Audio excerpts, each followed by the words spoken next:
साहेब, तुम्ही कसे म्हणायचे एकाही भ्रष्टाचारी नेत्याला सोडणार नाही, त्या भ्रष्टाचारी नेत्यांच्या विरोधात आम्ही पुरावे करतोय गोळा, आणि आता त्याच नेत्याला मंत्री केलं, मग ते पुरावे जाळून टाकले का बाळा?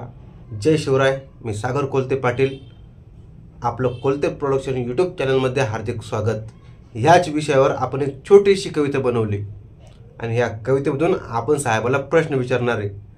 तत्पूर्वी तुम्ही जर तुमच्या भावाच्या कोलते प्रोडक्शन यूट्यूब चॅनलवरती नवीन असाल तर तुमच्या भावाचं चॅनल नक्कीच सबस्क्राईब करा आणि कविता शेवटपर्यंत पहा. आणि तुम्हाला या कवितेबद्दल काय वाटतं कमेंट बॉक्समध्ये आपलं मत नक्की नोंदवा. तर चला मग आता आपण कविता सुरू करू. साहेब, तुम्ही तर भ्रष्टाचारी नेत्यांच्या विरोधात लय भाषणं ठोकली जोरात, आणि आता त्याच भ्रष्टाचारी नेत्यांसोबत गप्पा मारता तुम्ही बसून स्वतःच्या घरात.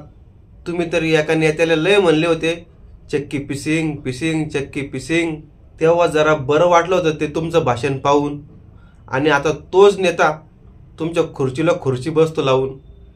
साहेब, कोणाचं यो ना यो लक्षात, पण साहेब आता सगळ्या महाराष्ट्राच्या थोडं थोडं यायला लागलं लक्षात. साहेब, खरं सांगा, तुम्ही ज्यांना भ्रष्टाचारी म्हटले होते ते सगळे हळूहळू तुम्ही घेतले की नाही तुमच्या पक्षात?